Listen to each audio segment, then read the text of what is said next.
पाठ 19 गोदान।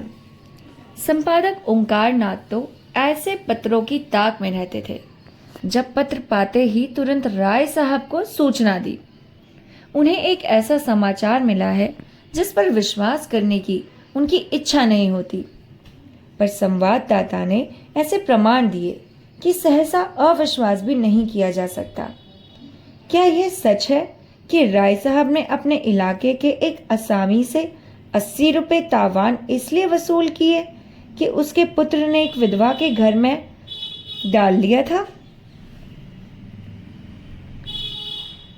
संपादक का कर्तव्य उन्हें मजबूर करता है कि वह मामले की जांच करे और जनता के हितार्थ उसे प्रकाशित कर दे।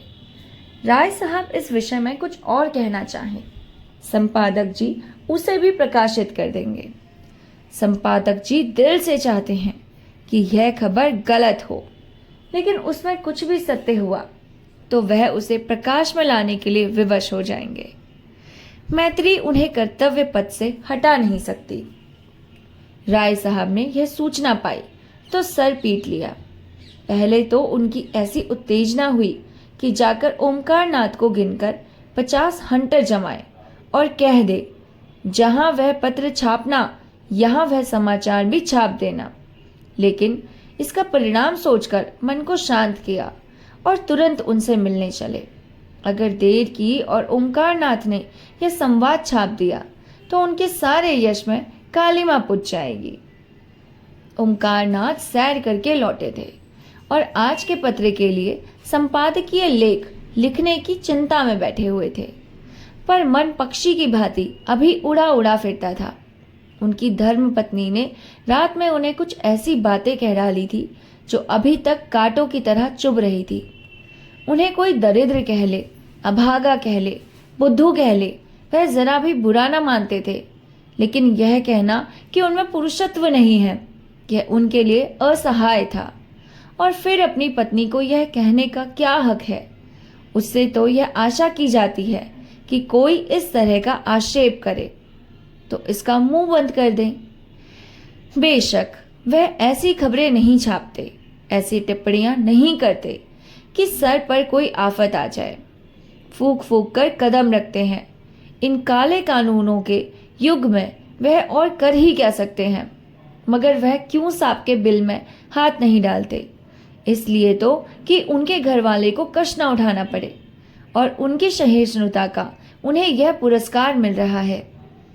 क्या अंधेर है, उनके पास रुपए नहीं हैं तो बनारसी साड़ी कैसे मंगा दे? डॉक्टर सेठ और प्रोफेसर भाटिया और ना जाने किस किस की स्त्रियां बनारसी साड़ी पहनती हैं, तो वह क्या करे? क्यों उनकी पत्नियां इतनी साड़ी वालियों को अपनी खद्दर की साड़ी से लज्जित नहीं करती? उनकी खुद तो यह आदत है कि किसी बड़े आदमी से मिलने जाते हैं तो मोटे से मोटे कपड़े पहन लेते हैं और कुछ कोई आलोचना करे तो उसका मुंह तोड़ जवाब देने को तैयार रहते हैं। उनकी पत्नी में क्यों वही आत्माभिमान नहीं है? वह क्यों दूसरों का ठाट बाट देखकर विचलित हो जाती है? उसे समझना चाहिए कि वह एक देशभक्त पुरुष की पत्नी है। देशभक्त के पास अपनी भक्ति के सिवा क्या संपत्ति है? इसी विषय को आज का अग्रलेख का विषय बनाने की कल्पना करते करते उनका ध्यान राय साहब के मुआयने की ओर जा पहुंचा। राय साहब सूचना का क्या उत्तर देखते हैं, यह देखना है। अगर वह अपनी सफाई देने में सफल हो जाते हैं तब तो कोई बात नहीं, लेकिन अगर वह यह समझे कि ओंकार नाथ दबाव, भय या मुहालजे में आकर अपने कर्तव्य से मुंह फेर लेंगे तो यह उनका भ्रम है। इस सारे तप और साधन का पुरस्कार उन्हें उनके सिवा और क्या मिलता है कि अवसर पड़ने पर वह कानूनी डकैतों का भंडाफोड़ करे। उन्हें मालूम है कि राय साहब बड़े प्रभावशाली जीव हैं। काउंसिल के मेंबर तो हैं ही, अधिकारियों में उनका काफ़ी सुरूख है। वह चाहे तो उन पर झूठे मुकदमे चला सकते हैं, अपने गुंडों से राह चलते पिटवा सकते हैं, लेकिन ओंकार इन बातों से नहीं डरता।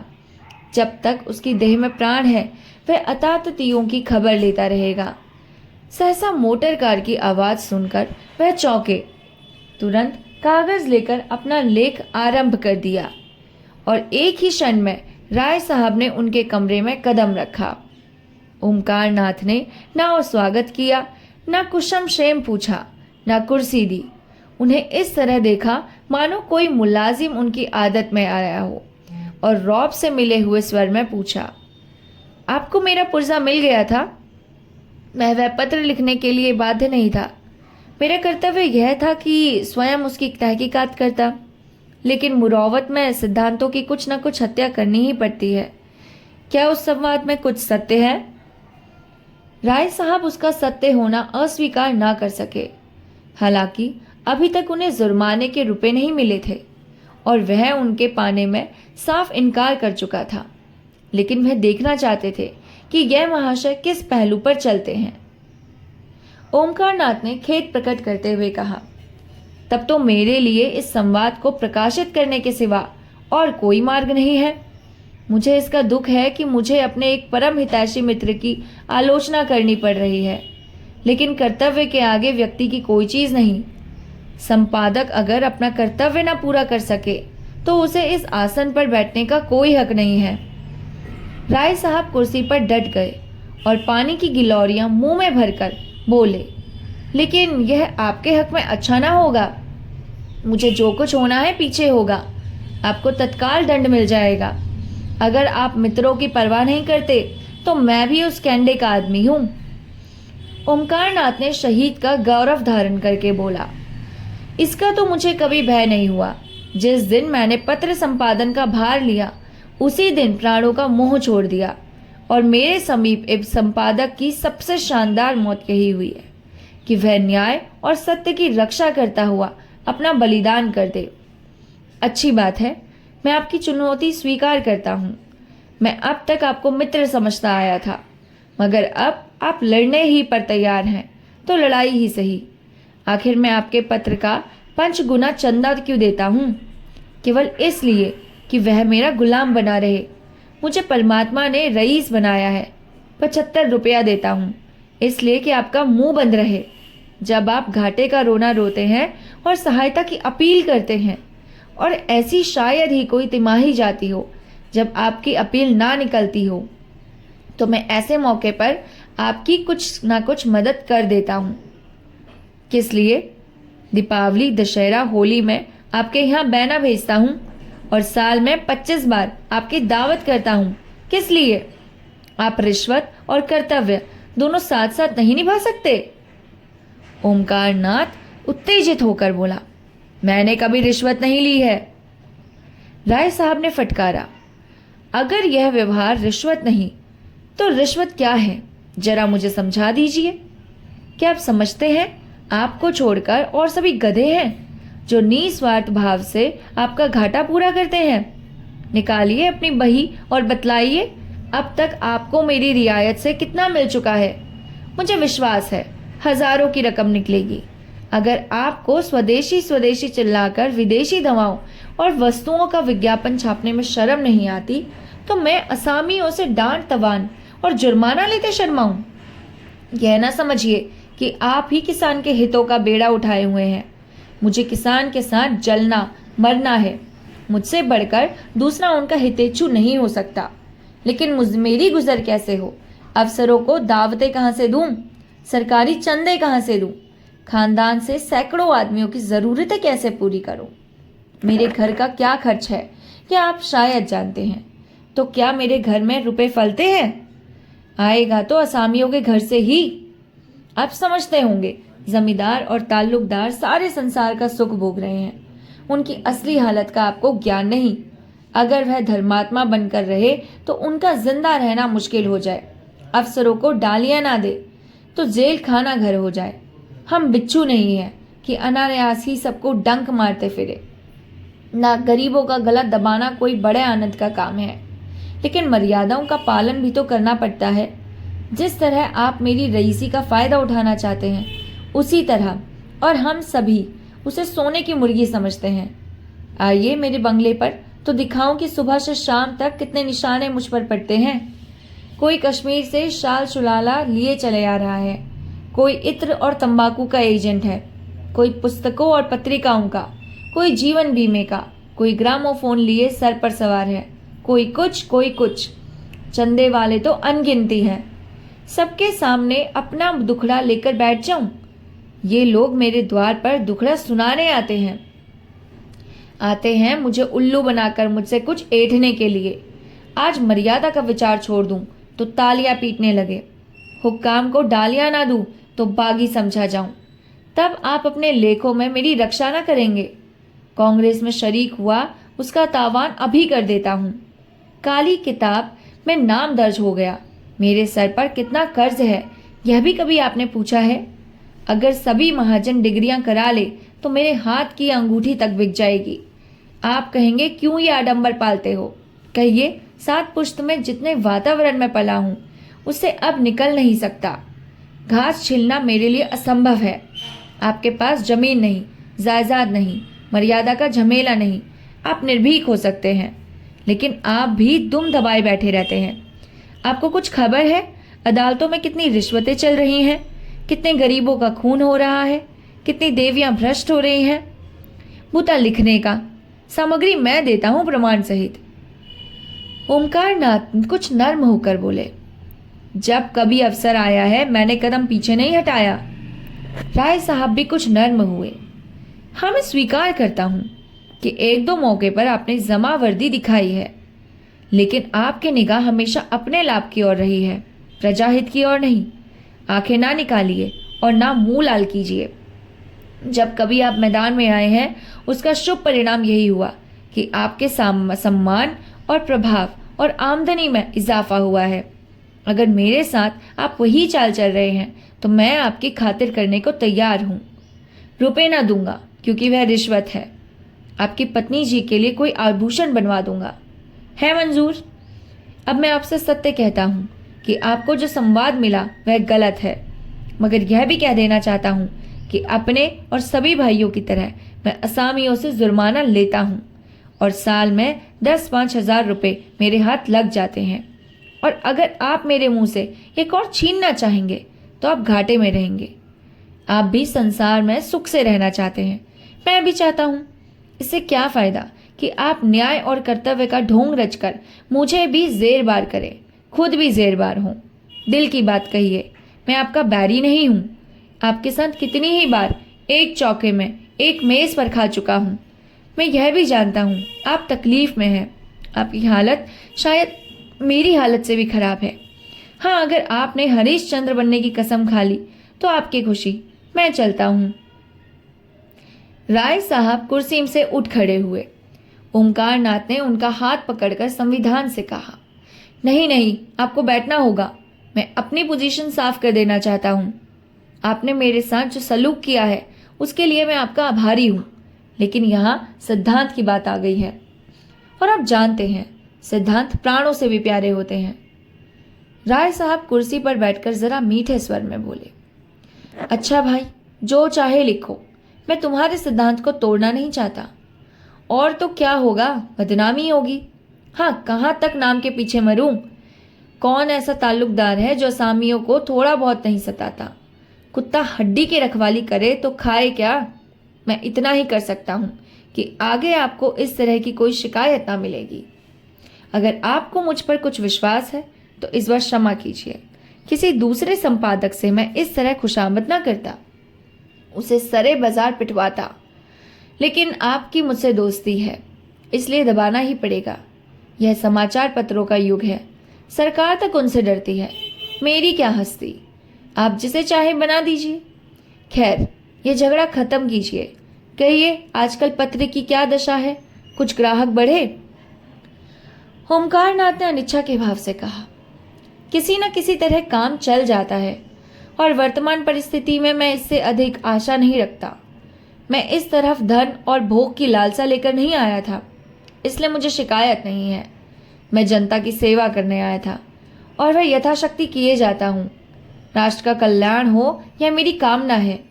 एक व्यक्ति के सुख दुख का कोई मूल्य नहीं है।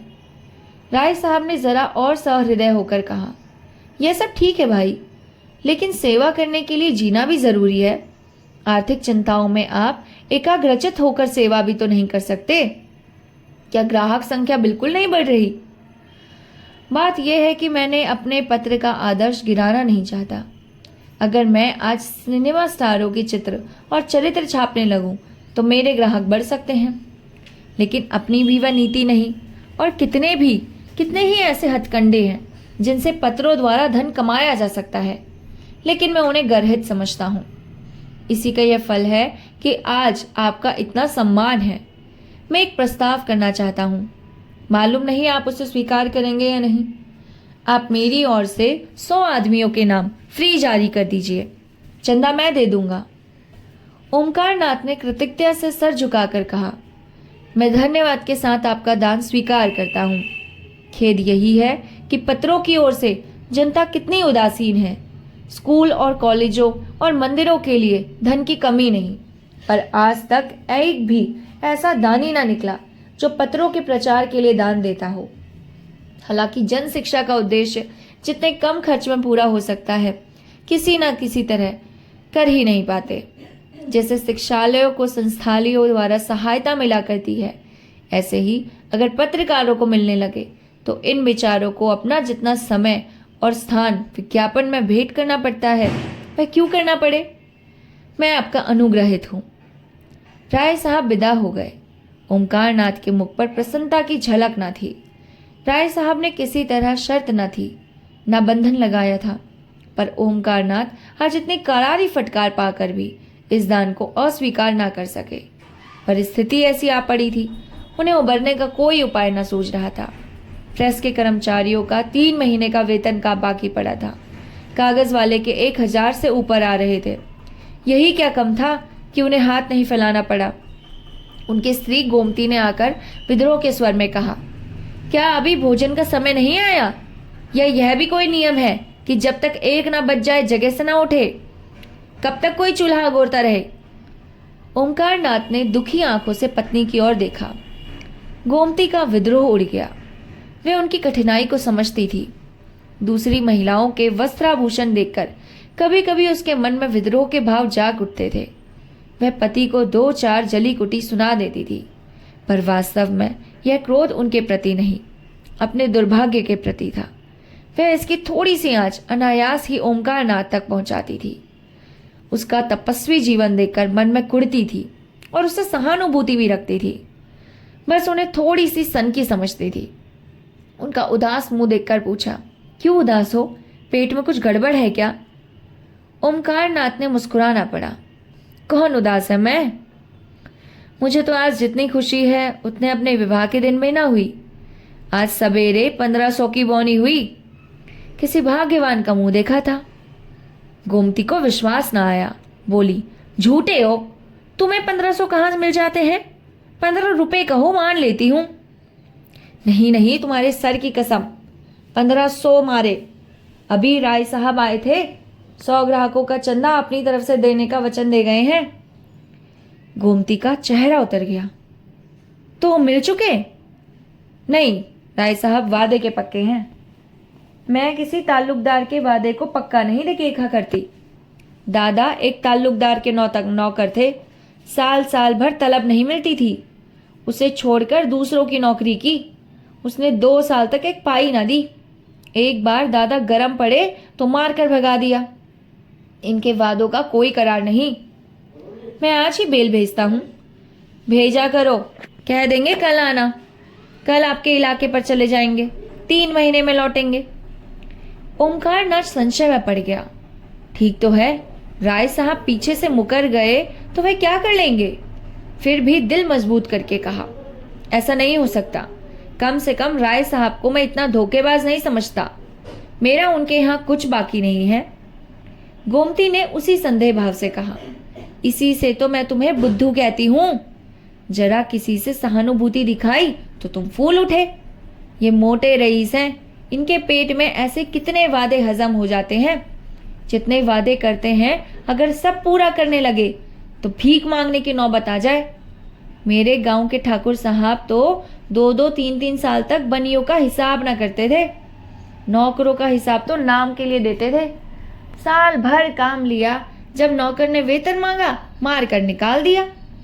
कई बार इनकी नदी हिंदी में स्कूल के लड़कों के नाम कट गए। आखिर उन्होंने लड़कों को घर बुला लिया।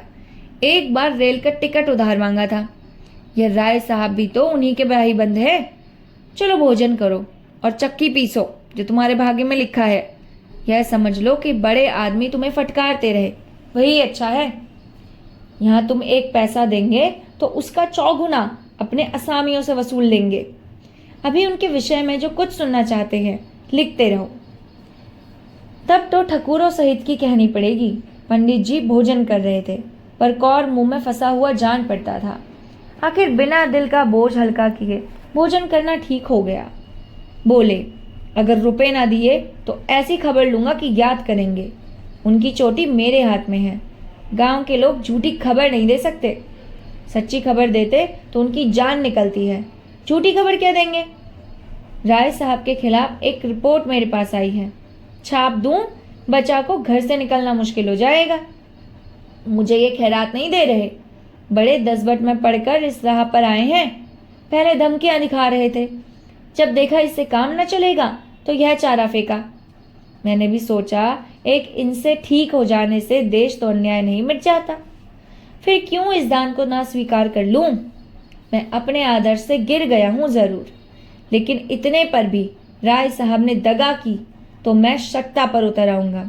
जो गरीबों को लूटता है उसे लूटने के लिए अपनी आत्मा को बहुत समझाना ना पड़ेगा।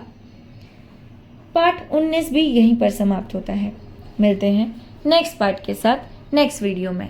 तब तक के लिए आप हमारे चैनल को सब्सक्राइब, वीडियो को लाइक, कमेंट, शेयर ज़रूर कीजिए। धन्यवाद।